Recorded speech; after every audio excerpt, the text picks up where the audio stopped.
Good morning, good morning, good morning. Welcome to Speak On It. I'm your boy, R.W. Coolins. First and foremost, giving honor to the guy who allows me to come at you in this manner on a weekly basis. 10 a.m. Eastern, 7 a.m. Pacific. That's what we do here every Saturday morning on the Speak On It show. You can find the show at R.W. Coolins on Facebook, or you can go to YouTube, R.W. Coolins. That's where we broadcast live every Saturday morning, 10 a.m. Eastern, 7 a.m. Pacific. Now that we got that out the way, how's everybody doing out there? Whoo, good week. Going to end the week off good. I got a lot of information I want to push at you this morning. 16 days, y'all. We have 16 days until Election Day. Now, I'm going to give you some information this morning.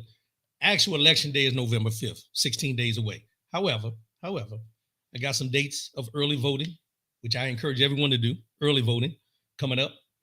We're going to get into that here in a few minutes. James Battle, good morning, my brother. Appreciate you, bro. I got some info I'm going to need from you, so make sure you chime in this morning. Help a brother out. Help a brother along the way.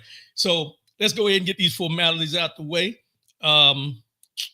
Let's start with this one. You know what we always do. www.nass.org. Can I vote? 16 days, baby. We have 16 days. 16 days until Election Day, but early voting, as I said, we're going to get into that in a minute. Brian Hoodie, good morning, my brother. Good morning. Appreciate you, bro. Appreciate you. www.nass.org. Can I vote? No one should be immune to this. Everybody should know what this is all about. You go in, National Association Secretary of State. We've been talking about this for over a year. So there's no excuse for anybody not to be registered in the right way. Go check your information. If you have early voting, which most places do, if you have early voting and you're not sure, some locations do have same-day registration if your registration is wrong. Do not let them turn you away. Do your research before you go. They do have same-day registration to be able to update what you need to update. We shouldn't be at this point. However, if you have to change something, don't let them turn you away. Ask them if they have same-day registration, or do your research, go online, find out. National Association Secretary of States of any state.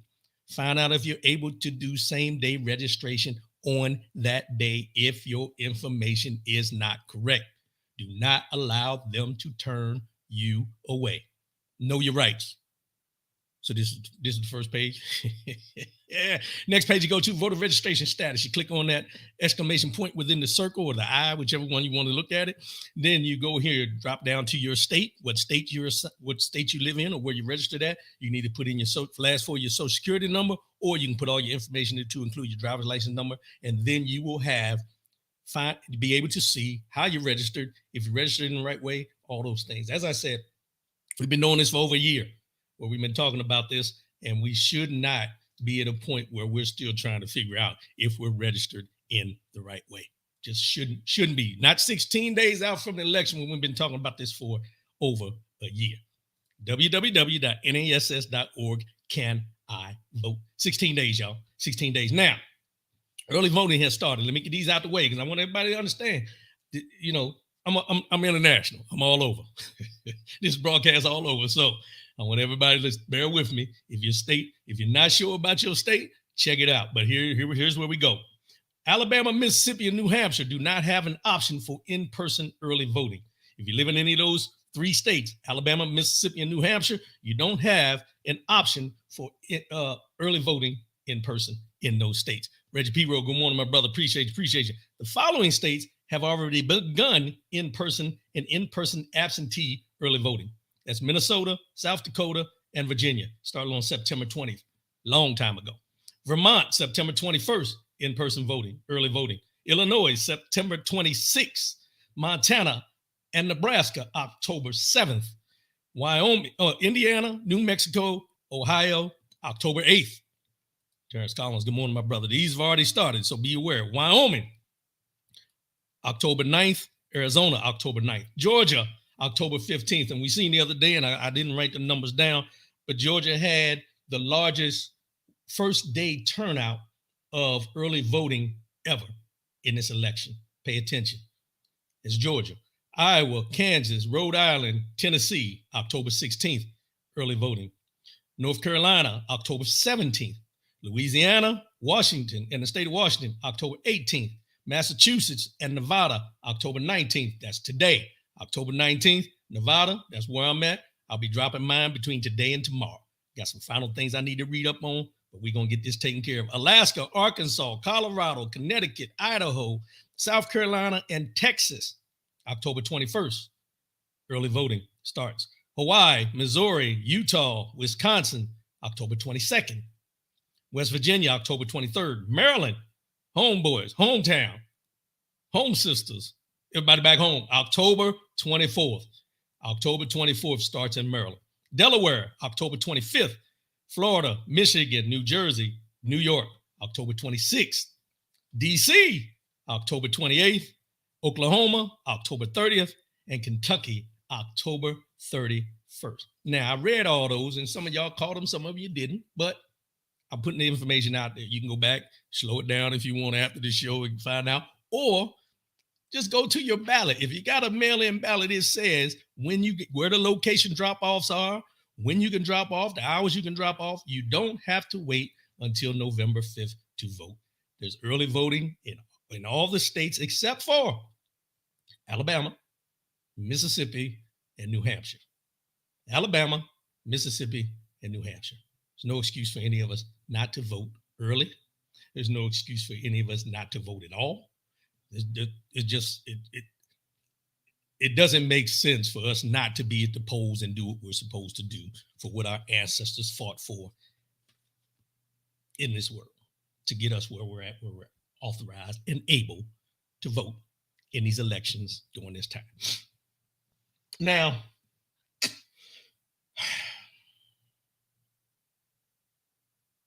normally I would start off with in the news, but I'm going to start off with this morning. And I'm going to go as I have been going over the last couple of weeks. These are our candidates. Former President Donald Trump, Vice President Kamala Harris. These are the two people on the ticket. J.D. Vance, Vice President for the Republican nominee. Tim Walz for the Democratic Vice President nominee. There's been a lot of misinformation. Let's just start with that. There's been a lot of misinformation going on. And I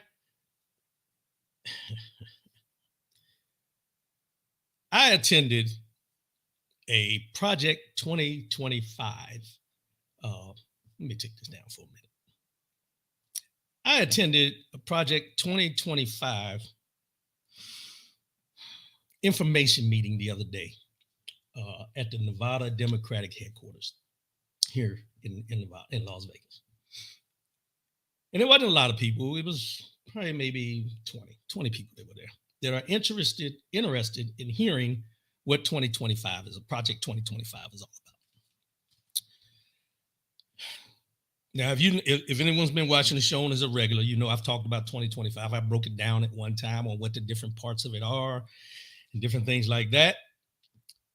And there were people listening, and there were a lot of people that aren't listening to what Project 2025 is all about. So I'm going to give a little synopsis of what went on in the training that I went to. And they called it a training because they were trying to get people the information. A couple sidebars here and there and everything. But this is what I found out by being in that training. There are a lot of people in this nation who are unaware of what the extent of Project 2025 is. And I say that because in there were people that had no clue. There were people, well, let me just start off with one guy, and I'm going to start with him. There was one guy in there, and he made it a point each time he spoke to say that he was from the same country as Kamala Harris's mother, which is India.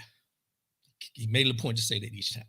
And he made it a point to say that he voted for Donald Trump twice in the last two elections. And he was there to get more info because he was leaning towards not voting for him this time. He did also say in there that he was all for the Muslim ban. He is all for the immigration thing. Now, mind you, this is coming from an immigrant himself, but he said he's all for the immigration, put them in internment camps, and it sounds crazy to say that, hearing it coming from an immigrant, but he did say that he's all for that. He's for the Muslim ban.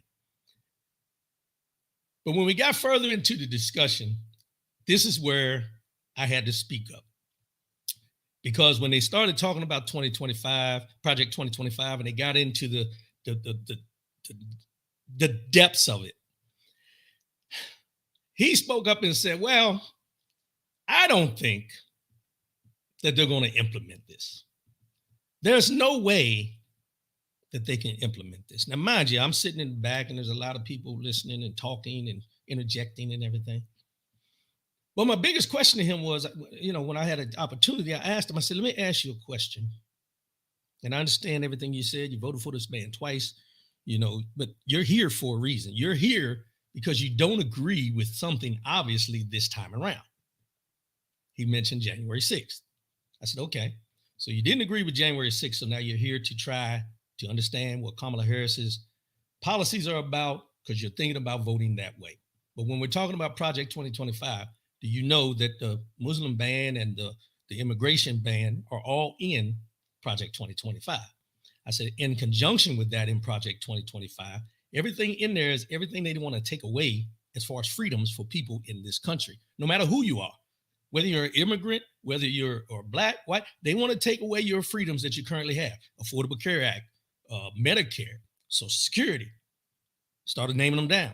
But the last thing I said to him was, don't minimize what Project 2025 is all about.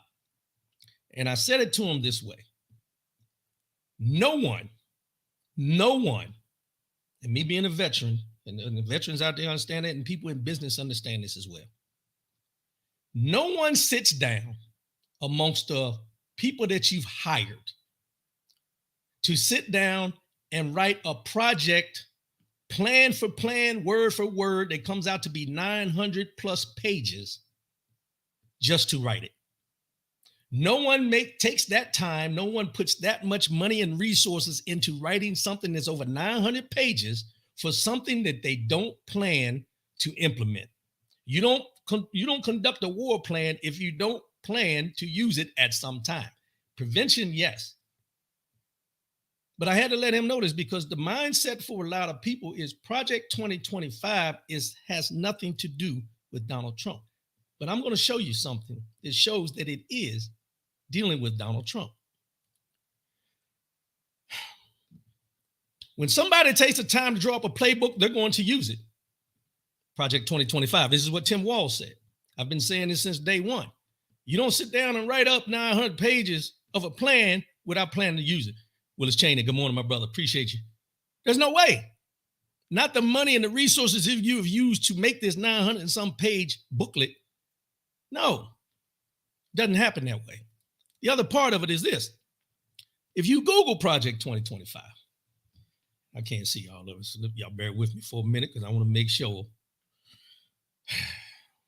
that we get this right. Because I want people to know this information, because this information is very important.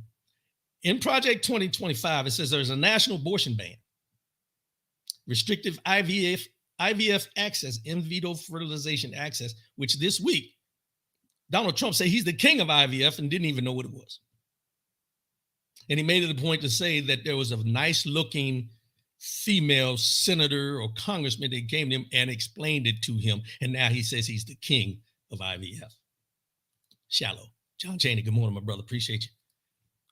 He's going after birth control, family separation, Muslim ban, tax cut for ultra wealthy, purge government of civil servants. That's where he's going to, and this is what it breaks down to. The government has people assigned at highest levels to oversee, like the EPA, the Department of Education, anything that has department, there's people that are assigned there that are political appointees that are put there, or they're appointed. He wants to eliminate all of them and put people that are loyal to him and his policies in those positions to dictate how these systems are going to be run. Now, mind you, over years, these systems have been separate from the presidency and what they run. But he wants control of all these to be able to dictate what's going to happen to you on a daily basis. Regulations to be going out the world. Case in point, FEMA. They want to get rid of FEMA. They just talked about that this week. Stack government with MAGA loyalists, as I just said. Guns in classrooms. So they think, in his mindset, and in Trump 2020, Project 2025, they're stating that the more guns you have in the classroom, the less chance you have of mass shootings in the classroom. It's counterproductive if you really think about it. You put guns to stop guns. No, you need gun legislation to minimize. You may not ever eliminate, but to minimize these school shootings and things like that. Or the prosecution of political opponents. He mentioned this week, Adam Schiff from California that was on the impeachment committee. He wants to go after him. He wants to go after Liz Cheney. He wants to go after these people and put them up on a military tribunal to charge them for going against him in everything he's done up to this point. He wants to use the justice system where he's appointed these judges, like the Supreme Court, to hold these people accountable and put them in jail just because they do not agree with him. Pardon January 6th insurrectionists. Repeal LGBTQ anti-discrimination laws, abolish Department of Education. Department of Education. Speaking of which, I have this video I want to show you real quick where he's talking about what he wants to do with the Department of Education with Fox News. Let's get this up real quick. Got a lot for y'all this morning. Here we go. The Department of Education, close it. I'm going to close it. We'll have one person, could be you if you decide to retire. Okay, Mr. President, here's what bothers me. Here's what bothers me about that. So let's say you have a liberal city, let's Los Angeles, San Diego, and they just decide we're going to get rid of that history. We got new history. This is America built off the backs of slaves on stolen land. And that curriculum comes in. Then we don't send them money. We would save half of our budget. Okay. And we're going to send. But if they want to do that, because you do lose control when you go low. No, we've lost control. We're number 4. Now, mind you, I wanted you to hear that. Did you hear what he said when he asked that question? What about these liberal cities, specifically he said liberal cities, that decide that they want to teach slavery in the curriculum? Donald Trump says, we won't give them money. For teaching the history, we won't give them money. This is an agenda to eliminate the Department of Education so they can implement their version of history. So our kids, our grandchildren, won't get the true history of this country. They want to, as they say, no pun intended, whitewash history to make it seem like these things didn't happen. Like these things didn't happen. When we talk about the insurrectionists, this is another statement he made this week when he was in a town hall and an individual asked him, he said to him, because I didn't get that part in this, but he said to him, I want to vote for you, but I'm not happy about what happened with the insurrection. And this is what his response was. And patriotically, nothing done wrong at all. Nothing done wrong. And action was taken, strong action. Ashley Babbitt was killed. Oh, it's locking up on me. But he mentioned that Ashley Babbitt was killed, but no one was killed. These were his words. And then we sit back and we hear people talk about the lesser of two evils in this election. The lesser of two evils. What do you mean by the lesser of two evils? I'm confused when we hear people say, well, I'm afraid for what Kamala Harris may do. I'm afraid for the Democratic Party and I want to get off the plantation and all these different things. And then you never hear them talk about having any fear about Project 2025 because they have no fear because they don't think it can be implemented. Here's what I think people need to understand when we talk about Donald Trump and his cronies. If you look at his 4 years that he was in office and leading up until today, to this day, the reason this man is able to walk around with his chest poked out, the reason he is able to act and say the things he's able to say is because the Supreme Court, to start with that, the Supreme Court and the Congress and the Senate did not hold him accountable for the things he did when he was in office and leaving office after his 4 years back in 2020. Also, he walks around with his chest poked out like that because there are people who think that Project 2025 is just 900 pages of nothing. When in all reality, everything that this country has been built on, everything this country and we have fought for as people of color, let's just go here, as people of color of having the rights to do the things that we do. He wants to eliminate that for anyone that doesn't look like him. No freedoms, no justice, nothing pertains to, he wants to bring back stop and frisk. He wants to be able to stop people just because. Just because. He wants to give police absolute immunity from prosecution if they kill someone in custody. No matter how it happened, no matter if it was wrongfully done, he wants to give these people immunity. But we have people on the fence or that are hell-bent to vote for this man. I personally, from my experiences, from where I've been around the world, from my interactions with other folks, I don't understand how anyone can feel comfortable, let's just say feel comfortable, voting for this man in this election, knowing what he did at the end of his term, and that was to try to overthrow the will of the people. It's clear cut to me. Now, there's a lot of people out there that don't see it that way. You know, we had a conversation last week about what President Obama said to a room full of black men. And the debate was there about whether, just the fact of a lot of people feel that what he said wasn't wrong. A lot of people said, no, it wasn't that he was wrong. It was the delivery and so on and so forth. And we get into those conversations, which is good. We need to have those conversations.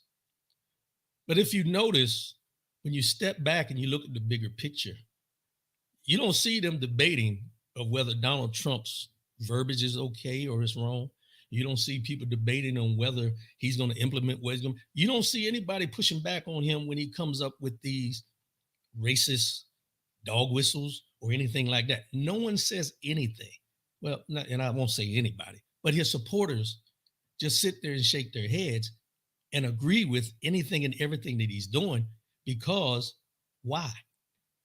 There is nothing. And I said this in the thing the other day, and I'm gonna go off a little bit in Project 2025. But I asked this question while we were in there. When we were standing around, we were talking after the fact. And I said, what puzzles me about people? And I'll go back to the blacks, African Americans who choose to vote for Donald Trump. He's a convicted felon for sexual assault and for the payments to Stormy Daniels. I'm going to get into that in a minute. We have people in our families that have been convicted or charged or gone to jail for less charges. We won't even allow them, you know how your mother said, don't bring him here. He's not going to steal from me. Don't bring him in my house. Don't have him in my house. We remember those days. And you feel the same way now, where you will not let certain people in your house because you don't want things to come up missing because of their past or their record or so on and so forth. But no one has this same feeling about this man. No one has this feeling that this man is a convicted felon for sexual assault. Let's start there, sexual assault. And they still want to vote him to be president of the United States. He was convicted of election interference with the Stormy Daniels payments, but they still want him to be president of the United States. I don't understand the thinking. I'm not here to judge anybody's thinking. I'm just here to give you the information. Trump sought new NDA from Stormy Daniels this year, documents show. In late July, a lawyer for former President Donald Trump asked the adult film star Stormy Daniels to sign an agreement promising not to speak about her interaction with Trump or question his suitability as a candidate for president. In exchange, according to the documents, he offered her a financial incentive, a reduction in the amount Trump would accept to settle legal fees related to a defamation lawsuit. The agreement would have essentially silenced Daniels from speaking about Trump in the lead up to the 2024 election. So not only did he do this before, he's doing it again now, back in July. And what happened was this. Let me just sum it up. He sued Stormy Daniels for defamation. He won. He was supposed to pay her a certain amount of money, but interest went on with all the times they went back to court to fight against it and everything like that. And she ended up losing. Basically, the amount she was supposed to pay him was a total of $620,000, right? Well, here it is. Let me give you the true numbers. The request came during negotiation over court order payment stemming from a 2018 defamation suit Daniels filed against Trump, which was eventually dismissed. The court in that case ruled that Daniels had to cover Trump's legal fees. So she didn't lose the case. She had to pay his legal fees. The bill went unpaid for years amid appeals and challenges, accruing interest and additional legal fees and growing from about $293,000 to more than $600,000. One of Trump's criminal defense attorneys grilled Daniels about the debt during Trump's criminal trial, during which he testified for 2 days about the alleged sexual encounter, the 2016 NDA, and the fallout. Trump pleaded not guilty, but the Manhattan jury unanimously convicted him in May, and he's awaiting sentencing. Ooh. Stormy Daniels launched a fundraiser, bringing in more than $1 million. So she gained the money in order to pay this fine, the legal fees. And on July 23rd, Ross told Brewster in a letter that the bill was $652,000, which was more than Brewster had calculated because they're counting in interest. 2 days later, Mr. Ross wrote to say that Mr. Trump agreed to accept less $620,000 on one condition, that your client agrees in writing to make no public or private statements related to any alleged past interaction with President Trump or defamatory or disparaging statements about him, his businesses, and or any affiliates, or his suitability as a candidate for president, with the terms of these points to be specified in a forthcoming separate agreement. Daniels declined to sign the NDA, and Brewster said she ultimately paid $627,500, which was the agreed upon when they did the interest and everything like that. So what they did was they inflated the number in the beginning, thinking that she didn't have it, so then they could try to nefariously talk her into signing this NDA, which in all reality, what people have to understand is this. When the court says that this is the amount of money you will pay, your lawyers cannot negotiate the amount. They cannot. They cannot negotiate the amount. The amount has to be paid. Now, they can come up with a payment plan. They can come up with any of that, but they cannot change what the judge and the court has already put in place. So by him trying to reduce the amount to have her sign this NDA lets us know that this is par for course for him as far as when his name is involved and he thinks he can pay people off so they don't speak badly about him. James Battle. The people that vote for Trump are just like Trump. There's a morality issue with them. I do not have friends that support Trump because I can't reconcile the beliefs with how I live my life. The beliefs are anti-ethical to everything I stand for. And that's where I think a lot of us have to get. The thing is, can we call people friends who have this view of how they want this country to look after this election? Can we? Because if you really think about it, as James Battle said, it's anti-ethical. The fact that this man is only running for office to stay out of jail and become a dictator only on day one is what he says. And people are still supporting him in this way makes you really question the fact of, is this about politics or is this about, and I'm just going to say it, white supremacy? Is this about politics or white supremacy? White superiority complex. Let's just talk about it. Because at the end of the day, there's no way, and we say this and I don't like to do comparisons, but let's do facts. Let's flip the tables on what we see as these two candidates. I want you to take everything we know about Donald Trump and what he's done and put it on Kamala Harris. And let's see how different the narrative would be if this Black woman had the record that he had.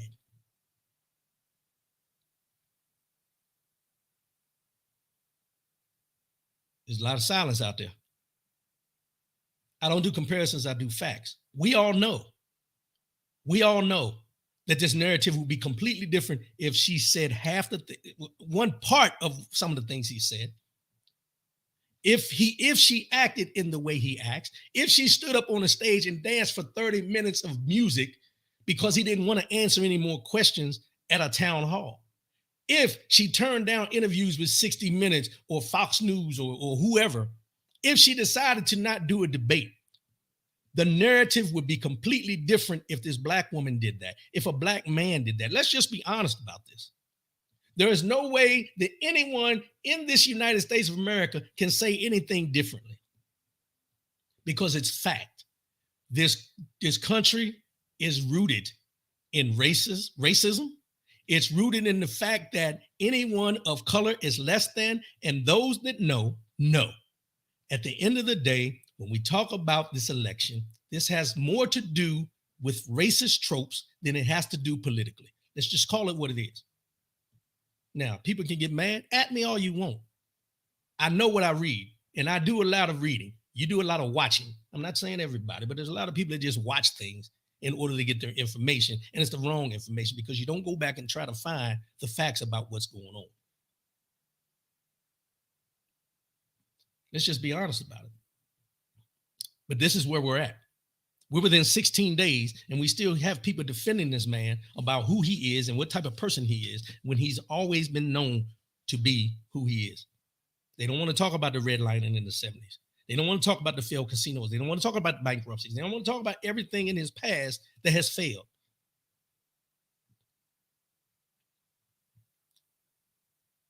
Donald Trump was elected in 2016 because they were tired of the black man that won in 2008 and in 2012. Just call it what it is. We gave you an opportunity. We didn't like him. And why didn't they like him? Because he was a good orator. Because he had a little swag when he walked. There was something about him that they just wanted to find wrong. Not that he was a good family man. Not that he never cheated on his wife. Not any of the things that we know this man has done, has he ever done in his life. But people did not like him simply because, not his policies, because he was a black man that had confidence and walked with confidence and did everything that he could within his power to make this country right for everyone. You may not agree with all of his policies, but he did what he could do with the Senate and the Congress to make sure everyone was covered. The Affordable Care Act. Let's be honest about it. Let's be honest. In response to questions about whether Trump knew about the July NDA offer to Daniels, in which CBS News specified that the letters were provided by Brewster, watch this now, Trump's campaign blamed hackers. 3 Iranians were charged in September for hacking the campaign's email accounts over the summer. These purported documents were obtained as part of an illegal foreign hacking attack against President Trump and his team, said the spokesperson, Stephen Chung. Now I'm going to ask this question. And this just goes into what I'm talking about. So you're going to tell me that you had this offer on the table to Stormy Daniels, but hackers found this in their emails or in their documents. The question I would have is, why was the offer even in the documents if it wasn't planned to be presented? But you're going to now blame the Iranian hackers in September for distributing this, but it came straight from the lawyer.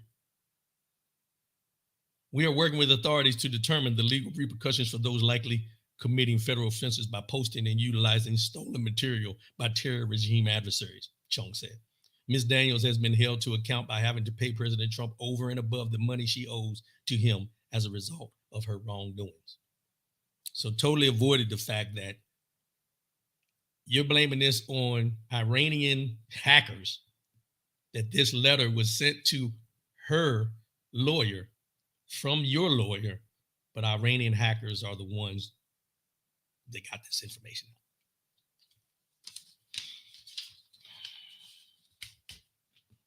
I ain't the brightest light bulb in the socket, but I do flicker every once in a while. And I know booze when I hear it. I know it when I hear it. But I want to go to this next clip. something else I have, because, we talked about last week, as I mentioned, about when President Obama went and talked to the group of black men.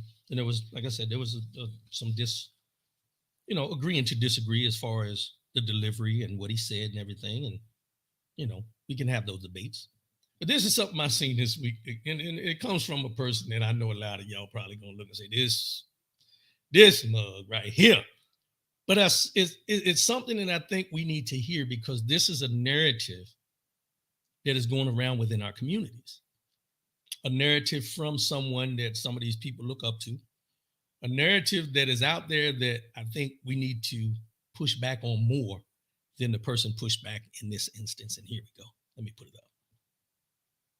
Election is upon us. There's a strong black woman representing the Democratic Now, when Party. you say black woman, Here you go. I need you to qualify that. What a Howard alumni. Whether she's black or not black ain't my biggest issue. It's what she going to do for black people. The reason Kamala's race has become such a big issue in this election, Brother Nick, is because it's the only thing they're selling the black community in exchange for their vote. Not a word about schools, not a word about prisons, not a word about gentrification. If she led with policy, Nick, I don't even think we would be talking about her racial ancestry. So how can Kamala Harris, the so-called black woman, say that I can't do anything just for black people, but you sat in the White House for 4 years with President Biden and watch him take care of specific groups of non-white people, and you didn't demand one thing for your own black people that you claim to be a part of? Dr. Umar. Dr. Umar. This is where it gets frustrating. You have people like Dr. Umar that get on these platforms. And I fault Nick Cannon as well, because he didn't really push back. Because here's the thing, and we hear this a lot when we have African-American black people running for office. What are they going to do for black people? What are they going to do? Or they didn't do anything. We heard the same argument when Barack Obama served his 8 years. And here's how I'll push back. Everything he said, he's talking about the gentrification. He's talking about the schools. Well, I ain't trying to get in his business, but Dr. Umar been building schools since I first met him through online and through my boy OT, who knows him. But he's been building a school since then. I ain't seen a school yet. Let's start there. That's number one. Number two, he said he didn't hear any policies. Well, he didn't hear any. We haven't heard any policies from the other guy either. But it's just funny that we're holding Vice President Kamala Harris to a different standard than we do the person running against her, former President Donald Trump. When he comes up on stage and there's no policy, no ends to a means or anything like that, other than taking away everything, no one says anything. But when people aren't listening to what Kamala Harris says and don't know her policies because they choose not to hear them or not to read them, then they say it's an issue. And it's especially amongst the African-American black community. When we talked about the black men that President Obama was talking to last week, this is part of that conversation. This is part of that conversation is we're so hell-bent on what have they done for black folks that we're not seeing the bigger picture of the fact of what is going to be taken away from black folks by this Project 2025 and everything that Trump has on his agenda. He don't give a damn about you. He just wants your vote. But we want to hold her to a standard that she has to have this playbook. And I'm going to say it again. And I've said it before, and I said it in the meeting I was in the other day. I said, what people had to do is step back for a minute and realize this campaign for Kamala Harris has only been in existence for 100 days. 100 days, maybe a little bit more, maybe about 100 days. This man has been running for office since he lost last election. 4 years. He's been running for 4 years for this office with the lies and the propaganda. She's been the top of the ticket for 100 days since Joe Biden decided he was going to step aside, which a lot of people don't take into account how brave Joe Biden was to step aside and say, you know what? I can't do this at this point in my life. I'm going to step aside and I'm going to endorse her because she's the best person to do what we need done in the next 4 years. But nobody wants to give Joe Biden credit. All they're talking about is Sleepy Joe, and he's out here and he's not doing this, he's not doing that. He is still the president of this United States, and things are still getting done. Inflation is down. Unemployment is down. People are getting the things that they need. Now, mind you, when we talk inflation, and I brought this up as well, when we talk inflation, people have to remember something. And I think we lose focus of this. Inflation is an issue. Why? Prices don't just go up. It's a supply and demand thing. And what people had to do is go back. Things were not moving during COVID. Why? Because Donald Trump didn't do what he needed to do, and his people didn't need to do what they needed to do to get this epidemic under control early when they tried to cover it up and say it was a hoax. And because of that, the city shut down, government shut down, everything was shut down. People were wearing masks, people weren't wanting to go anywhere with the fear before the vaccine, fear of having, catching COVID and dying because we've seen so many people die. So things were not being purchased. To include gas, to include groceries, people were staying home. The only thing people were buying was toilet paper. Let's be real. Toilet paper was off the shelves. But let's take it up to today. Everything we were dealing with inflation now, when we say inflation, has nothing to do with the president, has nothing to do with the Congress, has to do with the businesses. The businesses that lost money during COVID are getting their money back now with them increasing their prices on groceries because they're trying to make a profit off of you of money that they lost during that time. But no one wants to talk about that. Inflation is not something that just happens like this. It happens over time. And it happened over the time of while COVID was going on, nobody was buying anything. I'll give you a prime example. I live here in Las Vegas. The casinos, no one was going in and out of those casinos. Me and my wife drove down the strip numerous times, and it was like a ghost town. I made it, I described it as something like from I Am Legend. And when Will Smith was out there and there was nobody around but the people that came out at night and everything, he's driving around in cars. It seemed like something out of a movie here in Las Vegas. Nothing was moving. Casinos were closed. There's cops on the corners because these casinos can't lock their doors. The doors do not lock. They're always open. But after you go out to eat, prices are higher. Supply and demand. Parking at the casinos now. Used to be no charge for parking. You pay for parking everywhere you go. Drinks, higher. Not that I would know I don't drink like that, but I've heard it higher. But what my point is this. People have to understand inflation is not a direct effect of the president. Tax cuts to the wealthy are a direct reflection of a president. When they put tax breaks in for the wealthy and don't care about you, but they're going to take everything away from you, that's where you need to look at the bigger picture. That's the bigger picture of what we're talking about, where people I don't think they actually tune in to listen. James Battle, it's the same old stuff black people have been doing for years. We expect our people to fix the problems that we didn't create. We will never hold those that created the issues accountable because we're too busy trying to denigrate our own people. Envy is the greatest enemy of black people in America, and envy is winning. Thank you. I couldn't have said it better myself. Thank you very much. I'm glad you articulated it in that fashion. And it's true. It's something I've said on here, and I heard it from somebody else, so I'm not going to take credit for it, but I said this. We are expected not to talk about racism, but we're expected to end racism. But we're not the ones who are racist. We are the ones being shown racist tendencies toward. Racism will only end in this country if white America chooses for racism to end in this country. But we put the onus, and they put the onus on us to end racism. We come up with all types of things. If you really think about it, and it goes into what Battle said, it's the same old stuff. We're being held to account for things that we didn't create, but we're being held to account to fix the things that we didn't create. How does that make sense? Which is why there's no problem when people see this. When people see this, you know what they see?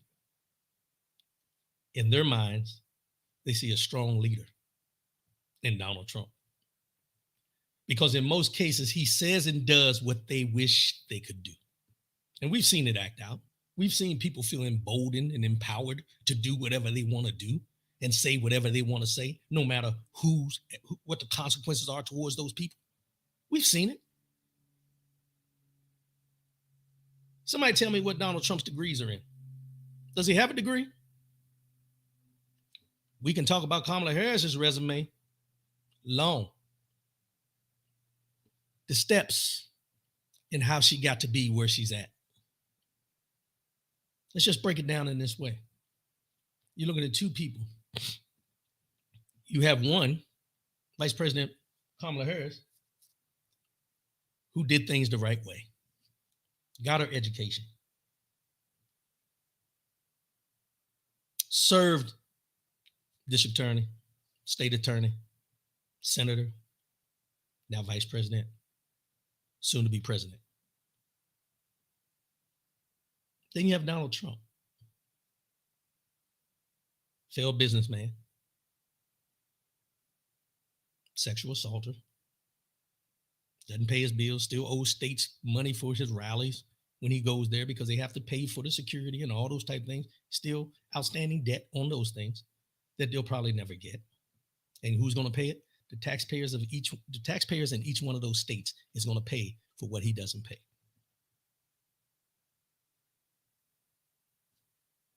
A known adulterer. Call it what it is. But never in there have you heard anybody talk about his degrees. He talks about how smart he is. He talks about how smart he is. But nobody can verify any of his educational background because there is none.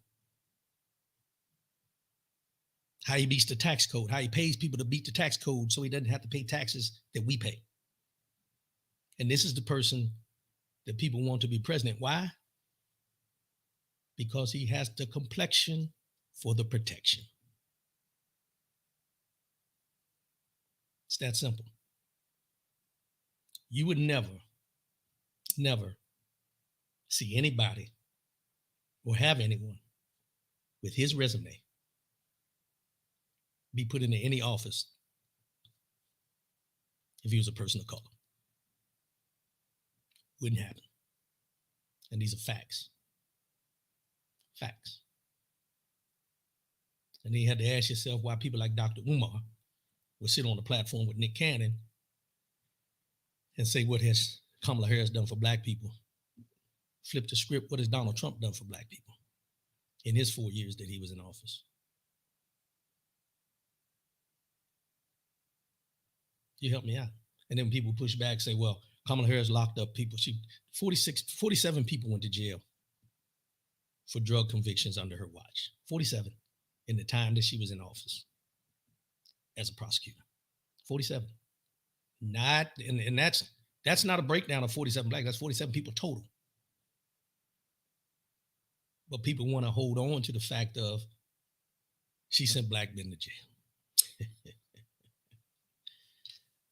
Sometimes we got to get out of our own damn way and look at the bigger picture. If you're in a position as a prosecutor, as she said, she didn't look at black, she didn't look at white. She looked at the victims and asked them, are they okay? What can we do to help you? And we're going to run this case the way it needs to be run. And that's held against her. I've never understood at this point in my life, at 58 years old, 21 and a half years of military service, 10 years of government service as a civilian, and in my life, did I ever think that we would get to a point as a country where integrity doesn't matter? Integrity does not matter. In my years in the military and the Air Force, integrity first. Those are the taglines for the Air Force. Integrity first, service before self, excellence in everything we do. Integrity first. And all of us have had to check ourselves sometimes with our integrity. But we've gotten to a point in this country where integrity is an afterthought, especially when it comes to people like Donald Trump, J.D. Vance, Mitch McConnell, Lindsey Graham, Byron Donalds, Ben Carson, Clarence Thomas, Candace Owens. I can go on and on. Integrity is just a word now. It has no meaning for a lot of people in this country. And I'll say it this way, and I'm going to wrap this up. I had a couple other things I wanted to touch on, but but I do have one more thing, and I definitely got to talk about this, but I'm going to say this. When we talk about integrity,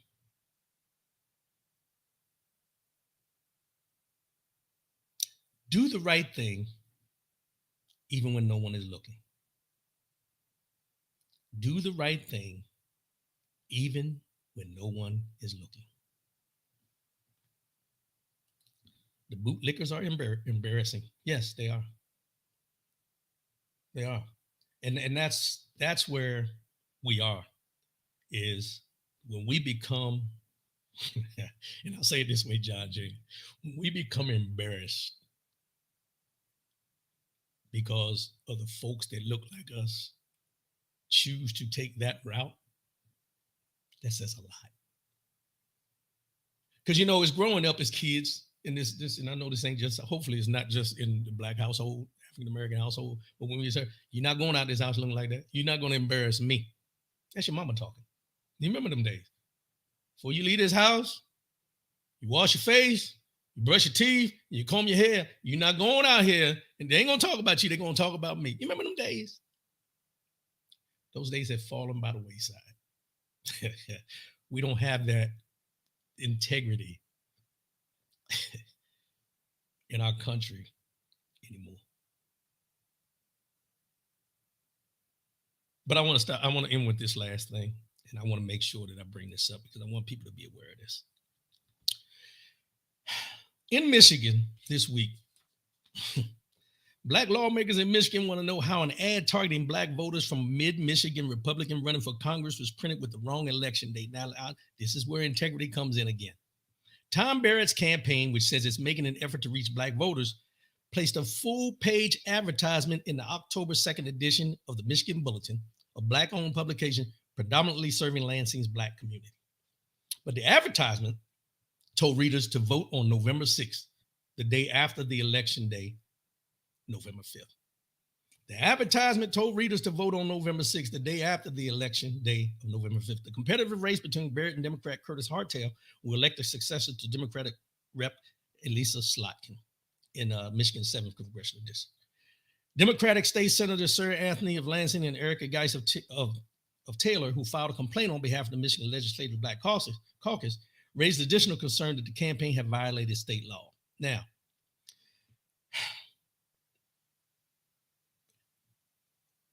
the date on the publication that goes to the predominantly Black areas, a Black newspaper, said November 6th. But that same ad that went into the predominantly white paper said November 5th. Here it is. Same ad, two different papers, two different dates. The one on the right that has the proposed hotel room tax increase on about at the bottom where Tom Barrett's ad is, says November 5th. That's the predominantly white newspaper. Predominantly Black newspaper prominently says, and look how large it is, on November 6th, vote for Tom Barrett. The publisher of the bulletin notified the Barrett campaign of the error on Saturday and a revised ad for next week's issue has been provided, the campaign says.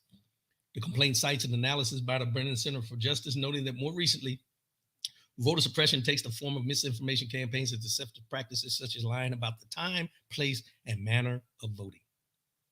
For us, it's unfortunate in that we've seen this before in different capacities. Chris Jackson, executive director of Michigan's Legislative Black Caucus, said in a phone interview Monday We don't want to assume the worst about people, but we've seen enough examples of this that we owe it to our communities to challenge it. The fact that the correct version of a similar ad was placed in the newspaper not read by predominantly Black voters within the same week of the inaccurate flyer, strange credulity that this was a simple mistake, lawmakers wrote in the complaint. It is a blatant attempt by play in our faces. These newspapers are distributed not only throughout our barbershops, beauty salons, and gas stations, they're distributed in our Black churches. Even one of my constituents being misled or seeing that ad and thinking that the election is on Wednesday and not on Tuesday feels very egregious. At the very least, it's sloppy and shows the Barrett campaign does not pay attention to detail when it comes to advertising for Black folks. Now, let me stop there for a minute and let you know something else I read. Something else I read about this was this. I don't know a lot about print ads and everything, but the way they were sent to the papers were, they said they were proofread and ready for print. There was no reason to make any changes. So when you send something to a publisher, you can ask them to proofread and make changes, or you can send it as ready to be printed as is. What they sent to the Black newspaper, the predominantly Black newspaper, was ready to print as is. So with the newspaper, they print accordingly to what the directions are for the people that are paying for these ads that they put in. So a lot of people would say, well, how come the newspaper didn't catch it? It's not the newspaper's job not to print what you send them. However, we have an obligation in our communities to look at these things and ask the question, why does this say November 6th rather than November 5th, in spite of the fact that they sent it to print as is? Because, as she said, this is being distributed through the whole neighborhood, liquor stores, grocery stores, churches. This paper goes throughout the community with the date of November 6th. But the same ad, now mind you, if you look at it, it's the same, it's a little different. But if they could get the one they sent to this newspaper, the white newspaper, right, why couldn't they have gotten the one sent to the Black newspaper correctly? It's a choice. It's an integrity thing. These are the things that we need to be watching out for as this election draws closer and see the different games that are being played in our faces. And I'm going to leave you with this. I mentioned earlier, and I went down a list of early voting. And my wife has brought up something to me in our conversations because we got the ballot. And I've been looking through it and reading the different and let me say this. In your ballot, there's going to be different things that they're voting on. Different things that they're voting on. Make sure that you read in depth what you're saying yes or no about that's going to go into legislation or be a part of the legislation. Make sure you're reading exactly what it's going to entail if you vote yes or no. Don't just check yes, don't check no if you don't understand it. Ask somebody to tell you or to help you with getting understanding of what you're saying. These are propositions that are put on the ballot. Out here, I'll give you one. There's one that they're asking, that they're saying, should slavery still exist as far as in the criminal system? If you go to jail, should slavery and servitude still be in the law as far as when you go to jail that you're working and you have to work because you're in jail? That's a form of slavery. That's being voted on now. Most people will not read it in its extent, but they need to read those type things to find out exactly if you're going to vote yes or no. There's one on abortion here, whether abortion should be legal, and should the doctors be held accountable if things are this or that? Now, all these different things. These are propositions that are being put on the ballots as well. Don't just go in there with the mindset that you're just voting for the president and everything else don't matter. These propositions matter. These propositions matter. And you need to be looking at those. They're talking about the school board out here as well, as far as whether the school board should be independent or should the state senate be in charge of the school board. Right now, the school board is independent. They want to put it under the state legislation. No, school board needs to stay independent. It's cut and dry. But those are the things that are propositions on a lot of these ballots that a lot of people don't pay attention to, and we need to pay attention. John Chandler cheating in Georgia already. Yeah, we knew that was coming. I mean, you know, and here's the thing, and I digress a little bit, but let me just say this. My wife is adamant to me that we're not just going to do our ballot and drop it off at any drop place. She wants to go to a government building that has voter drop off to do this. And the more I think about it, she's right. Because someone asked that question the other day when we were in the Project 2025 at the Democratic headquarters, and they asked the question, are they concerned about ballots coming up missing and everything like that? And they said they have people in place to monitor and do these things. But I would tell you, anyone who chooses to early vote, look through the places where you can drop your ballot off, or if you can go in and do it by hand. But look at legit places. I mean, you know, like they have the schools, they got the different things like this, but make sure you're going to a place that your vote is not going to be changed, overlooked. These are things we have to pay attention to. We can't believe the system is straight up anymore because of everything that's been put into these elections because of former President Donald Trump and his people. So when you go to vote, if you're dropping off a ballot, make sure it's a legit place. Don't just hand it to somebody, put it in yourself. If you're going in to pull the levers, make sure that you double check what you voted and it's correct, and do the printout after where you review it and make sure it's correct before you leave. These are things that I think we've always done, but I think this is a time where we really have to look. Right now, national polls say it's 50-50. It says it's 50-50. I was looking at a map yesterday where you could click on the battleground states and see how they're going to get to 270 and everything. And Arizona, Nevada, Michigan, Wisconsin, North Carolina, Georgia, Pennsylvania. Those states, they call them battleground states, are up for grabs right now.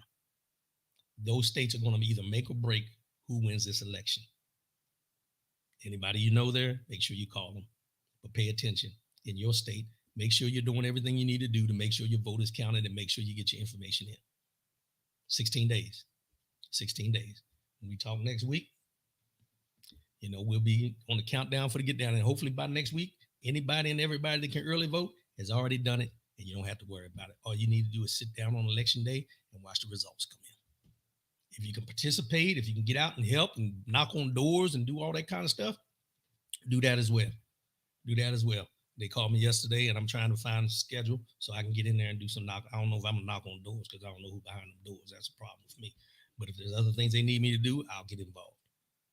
Best be careful out here, y'all. It's election season, and you don't know what people's intentions are. I'm going to go ahead and wrap this up for today. Project 2025. If you haven't read it, there's basics of it.